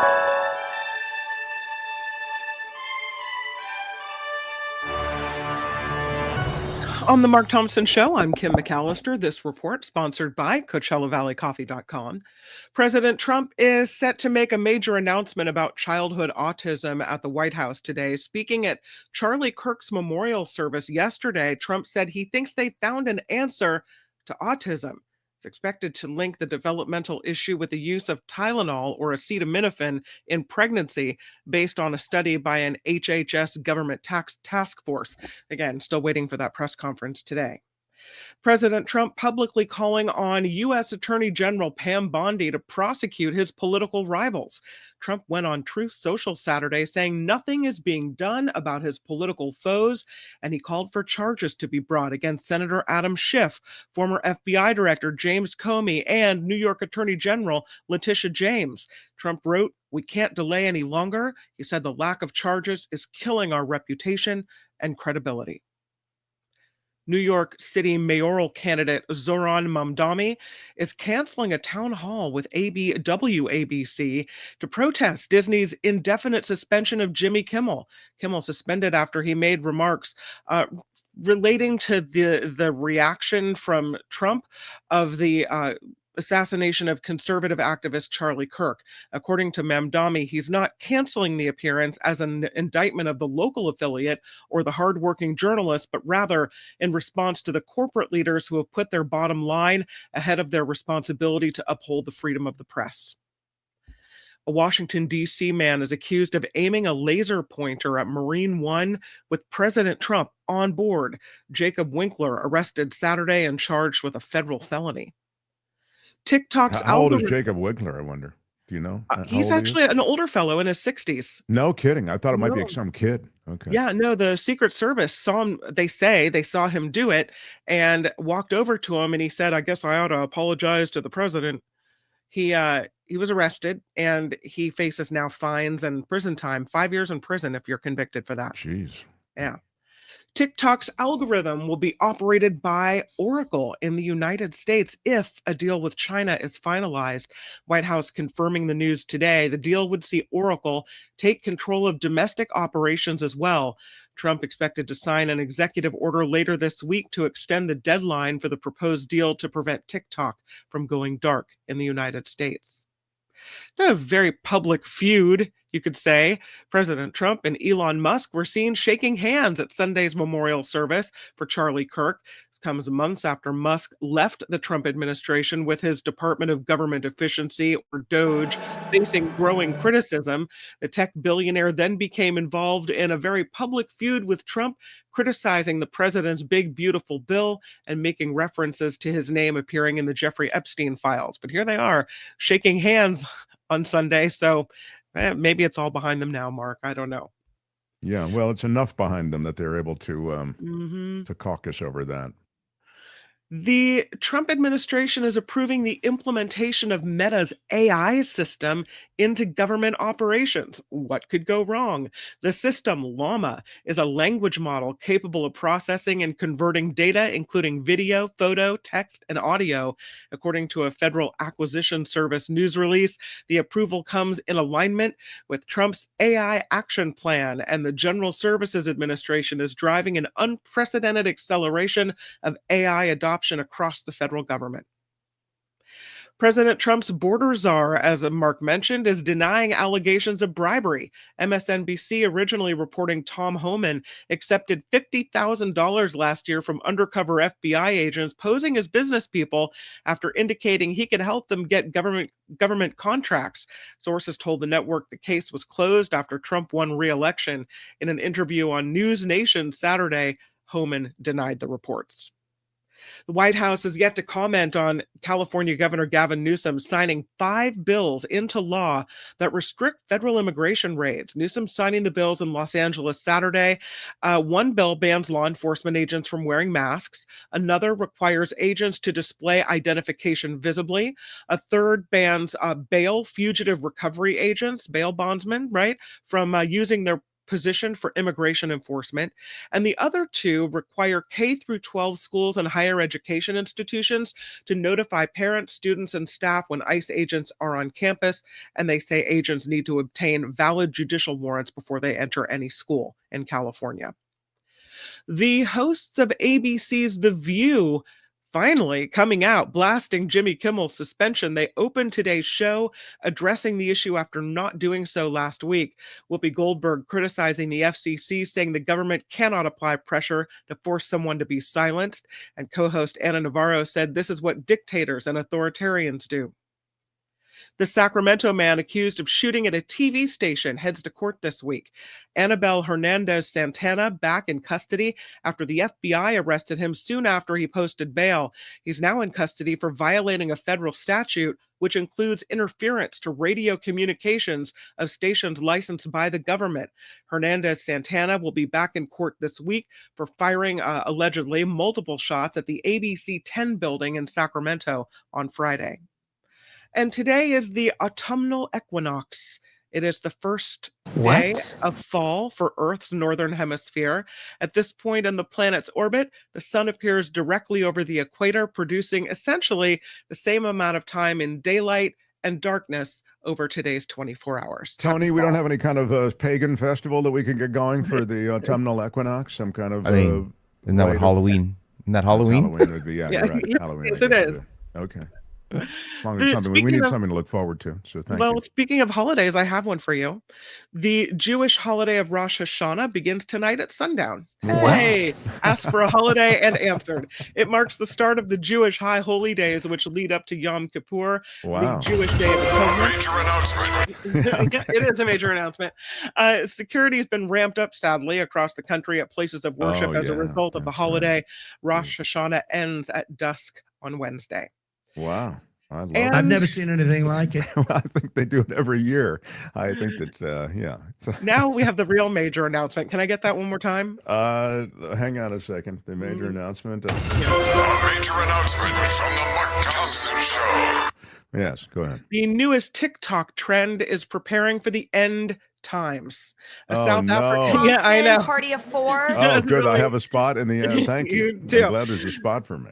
A South African pastor recently said that it should arrive either this Tuesday or Wednesday. So, enjoy your last Monday alive. Noting that he had a vision that the rapture was coming. That's the belief that some Christians will leave this world behind. While earlier predictions of the rapture or end of the world haven't panned out, some are online giving advice, some serious, a lot not, in what's now being called rapture talk. You do not know what you are talking about. I don't know. I mean, rapture talk would probably be rapture talk. On the off chance that there's any validity to rapture talk, I thought maybe we ought to mention it. Yeah. No, I know that there are major trends in TikTok or whatever. Like if you're on TikTok running like the time, you're going to see this stuff. There must be a lot of talk about Tuesday and Wednesday being the end. So, enjoy yourself. Maybe eat that piece of cake. It's all right. Sayonara, sucker. Wow. I will say this, that the thing is that the rapture is a thing where Jesus comes back. Is that what happens? And then everybody comes, all the dead rise and everything. I used to know it better. I kind of faded on it. I don't know. Do we all go into the then light? The four horsemen come. Is that all part of the same thing? There's a lot of fire, though. Isn't there fire and brimstone? Oh no, it's not a good thing. I mean, I think I don't really understand. I guess I don't know any of it. You just don't get it, do you? I don't. I'm saying I don't get it. I mean, some people say it's bad, some good. I don't know. I don't think I'm really into it. Not into the rapture. Can we get a rapture expert on tomorrow, maybe? We can find a rapture expert. Champagne Wishes says, "Don't worry, Mark. You're so screwed." Yeah, we're not good. If anyone's like rising to the next realm, that's not going to be us. Yeah, I don't know. Wow. Good day, sir. Okay. Tony, what is the rapture? Thank you, Tony. Look at in a moment, in the twinkle of an eye, at the last Trump. What? Oh. Trumpet. I think that's a misspelling. I just found the first image that popped Even up. The misprint puts Trump in. At the last trumpet, maybe, for the trumpet shall sound and the dead shall be raised incorruptible and we shall be changed. Oh, yeah, that's the thing. I thought the dead are raised. Right, exactly. So wait a minute. All the people that are skeletons, they all I don't know, is it their spirits or their flesh? Yeah, it's not all the believers get to leave. Yeah, all the believers. The heathens stay behind. I'm going to stay back here. I'm fine. Rick S. says, I have to get my Mark Thompson mug before the rapture. Yes, I really think it's true. I don't know. There you go. That's the news on the Mark Thompson Show, sponsored by, Coachella Valley Coffee. It makes the rapture taste so good. Cheers, everybody. You know, you don't want to head into the rapture without a clear mind. That's why you can drink the Clarity Blend coffee and the turmeric chai tea, which have the lion's mane in it for clarity of thought and clear-headedness. It's as you fantastic. ascend Yeah, it's to pretty another damn good. realm. Maybe you could say it's almost like the rapture in a cup. Yeah, it's wow. I don't know if you want to. I don't know if you want to claim the rapture on in any way. On nice try, but thank you. Yeah. I don't know. Anyway. Someone did this to spoil our Christmas. It would spoil Christmas. That would suck. Yeah, Christmas is going to be a goner this year. I don't know. What can you tell us about the scene? Talk about May the not war be a on Christmas this year, Larry. With the rapture getting in the way of Christmas. What can you tell us about the scene? I'm Kim Jesus McAllister. comes back, the dead are raised, and all the non-believers are screwed. That's basically the bottom line. It's the Mark Thompson Show. Feel it in your soul. That's right. The Mark Thompson Brothers Show. and sisters. Right on. They are kissing my ass. Yeah, it is pretty special. I haven't been watching the chat, so I always really increasingly count on Kim. I don't like to do everything at the end of the show. So here's a little something, though, toward the end. Louise says, happy birthday to the Mark Thompson Show legend, Trevor Starr. Wow. Yay! Is it Trevor's birthday today? Happy birthday, Trevor Starr. Best wishes and good health, my friend. It's nice, Louise and Trevor, Yay. who know each other through the show. And Louise with a shout out and a $5 super chat. Thank you, Louise. John Doey with a $5 super chat. Well, you're killing it with that reddish shirt. Thank you for, it's not, I guess it maybe is, it's kind of a Cabernet color, but thank you. Yeah, reddish, you said it, sort of. Makai Khalil. Makai, missed y'all. We missed you. Makai is an OG from the old days, isn't he, Kim? Yeah. Big shout out. Big shout out, Makai. Thank you for the $20 super chat, and it is great to have you in the mix, my friend. Thank you. Richard Delamater, as an intuit, he says in a $5 super chat, how am I supposed to take all this crap? Every day there's a new crisis which seems to put my head in a cranking vice. Aliens, help, he says. It is hard. It's hard, Richard. I believe you have the necessary medications around you to likely take the edge off. Chaplain Fred with a $20 super chat. Hi, Mark and Kim. Just wanted to say that what Charlie Kirk did was to mix religious values with political ideology. Charlie spoke words like biblical and moral, and that church and state need to come together. Interesting. You can argue that's a bad thing. Maybe you are arguing that. But obviously, public policy and government should be underpinned by those things that are shared values, right? Morality. I'd suggest to you, you don't need religion to have positive values, important values, shared values.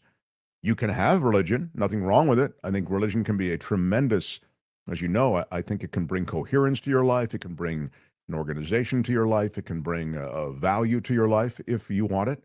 But if you don't want it, you can have all of those things without it. So sometimes I worry about the conflation of the two. And I think we're in a period during which obviously there's a real resurgence of religiosity and a religious fervor associated with politics that can be dangerous and scary. Trevor Starr in Hollywood says, Mark, please have Bill Campbell buy Gary a new microphone. I'll tell you, I listened back to it. I think Gary sounds okay. Doesn't he, Tony? He's loud, and there's nothing I can do about the moment. I mean, if you saw there was a bit of muted him today, that was the moment I tried to adjust the microphone, and it's either full bore or muted. I can't. So you know what? I can't do anything about it. If I send him a mic, the show will buy him a mic. Would that make a difference?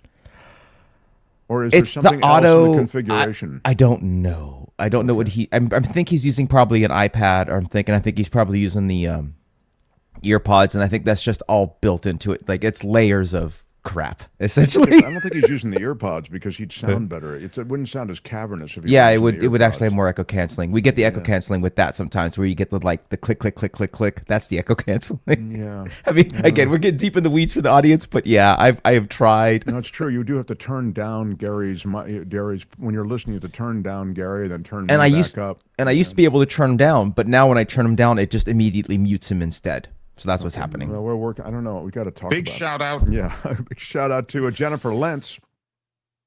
A $10 super chat. Kimmel is back on tomorrow night, she says. Is that right? Kimmel to return to ABC on Tuesday after the show's controversial suspension. According to the Hollywood Reporter, Disney company saying in a statement, the move is made to avoid further inflaming a tense situation at an emotional moment for our country.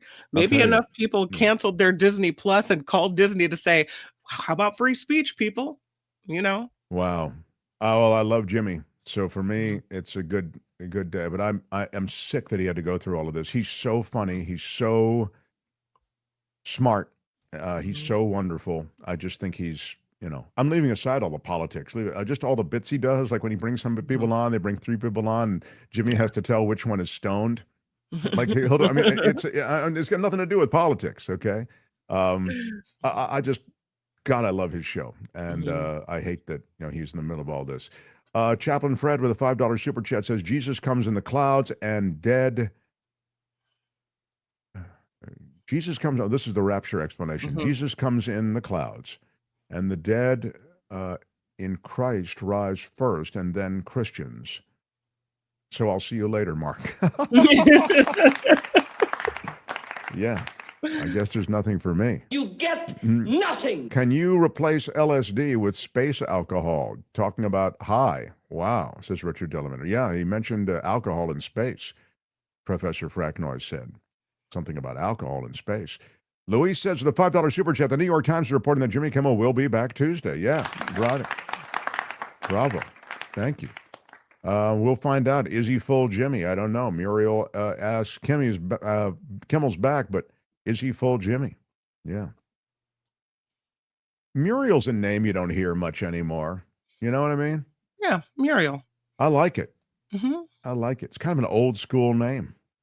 Isn't it weird how names go through like a, like Max is like the name of the, I feel like it's Max is the name of like 20 years ago, and there are a whole bunch of adults now named Max. And in another 20 years, I mean, like, oh, Max, you must have been born, right, around in the 90s, were you born? Yeah, right, or in the early 2000s or whatever.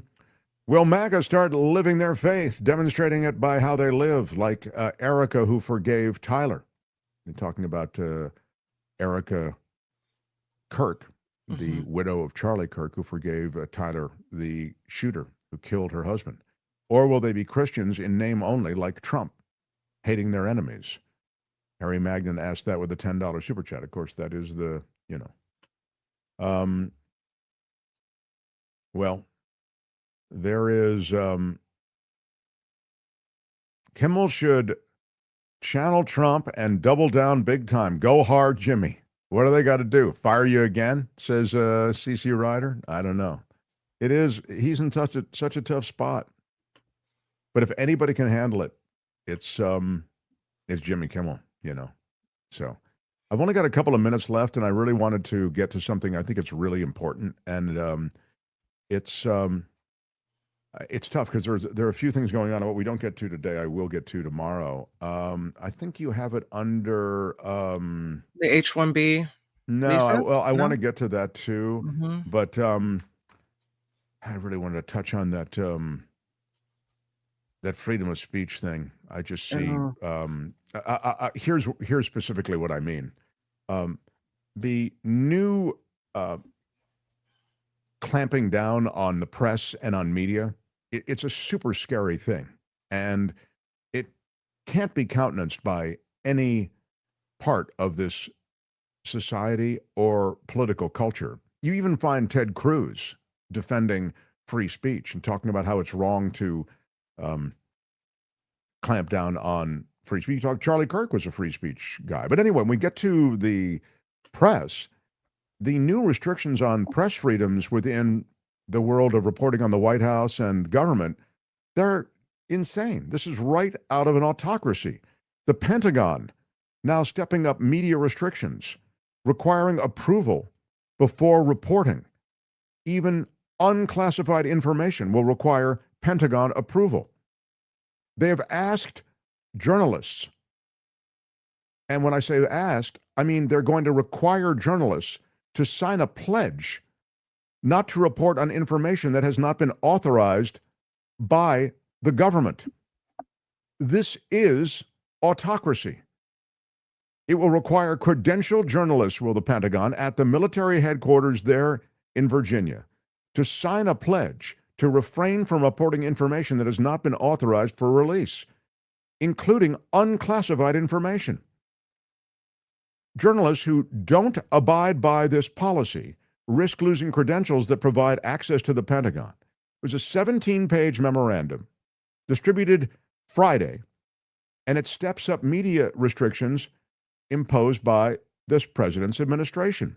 So does that mean you can only report what we tell you to report? Exactly.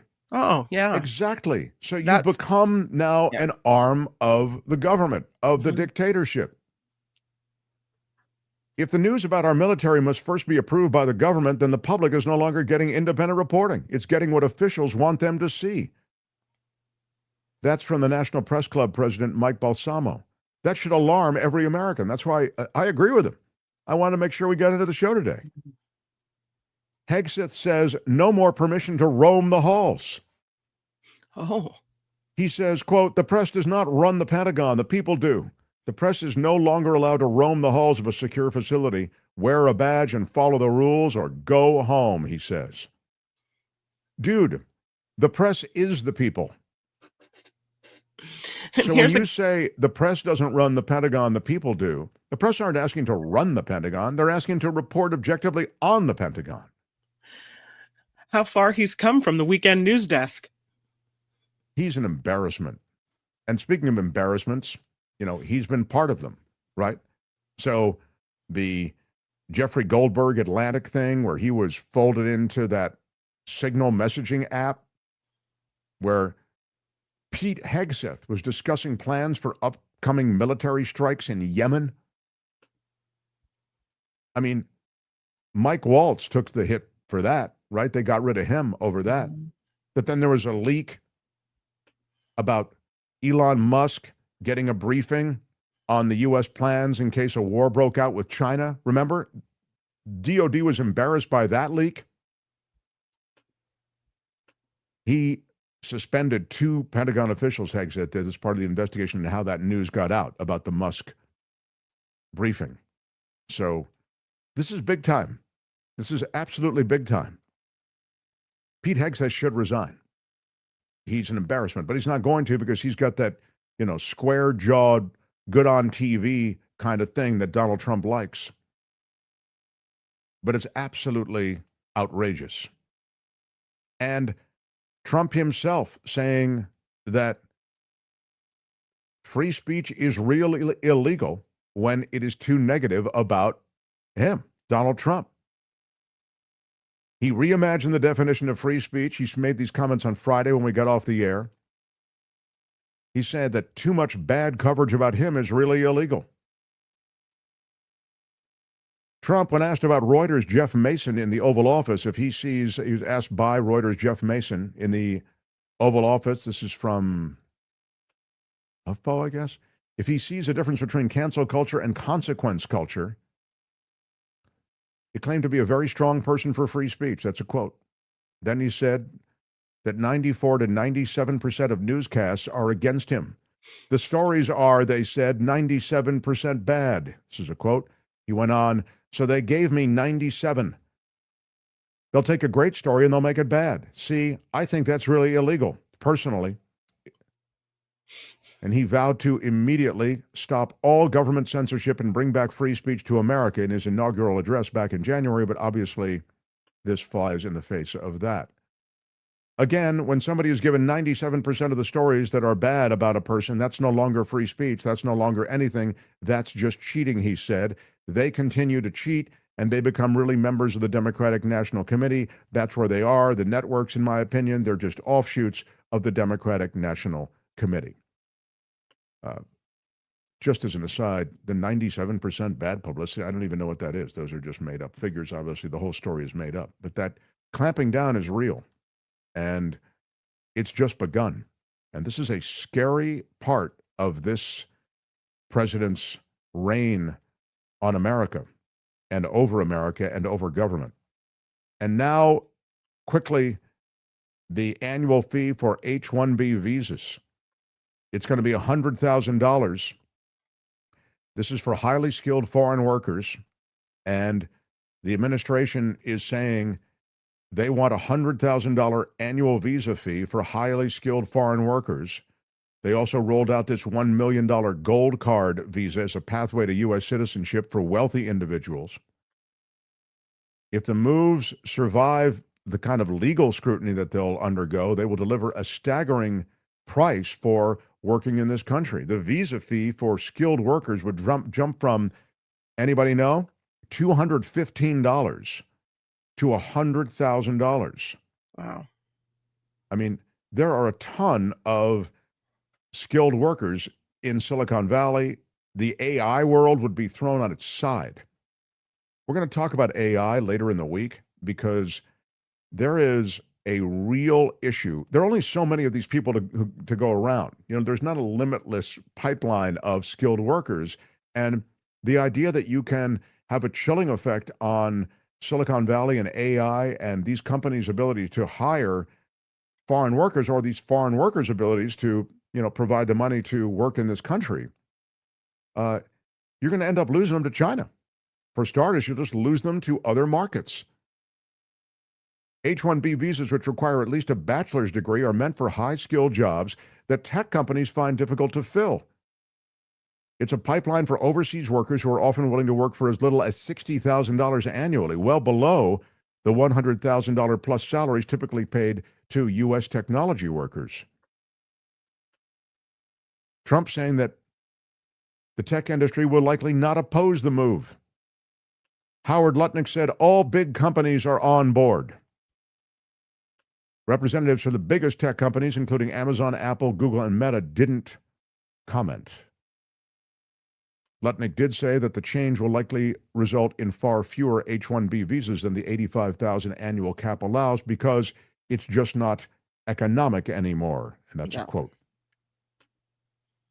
And so you end up with things being more expensive, maybe more Americans being employed. But as I say, you'll lose a huge number of workers to competitive markets. We'll see how that it all plays out. I saw reports that Jimmy Kimmel did not want to come back, says Rocket Reindeer, because his bosses didn't stand up for him. I hope he sticks it to the man even more. Mike in Willow Glen says there's a great deal of abuse in that visa program. Lutnick, shame on you, says Gordon. And what about the small companies, asks John Watson. Yeah. It's, again, it's a policy that is protectionist, I guess you'd call it. You know, the idea is to employ more Americans. We'll see how it works out. But Silicon Valley and many companies adjacent, it was a big part of their world. So tomorrow we'll talk about Charlie Kushner and his criticism of France. We have a lot on the docket for tomorrow with David K. Johnston as well. What else do I have tomorrow? Oh, tomorrow you have not only David K. Johnston, but also Jacob Ward from the Rip Current. Oh, yeah, he's going to be good. We're rolling the dice with him a little bit. I think he'll be really good. West Theory says, I hope Mark can find something to talk about today with nothing going on in the news. Yeah, that must have been an early that must have been an early comment. Sorry, I didn't get a chance to.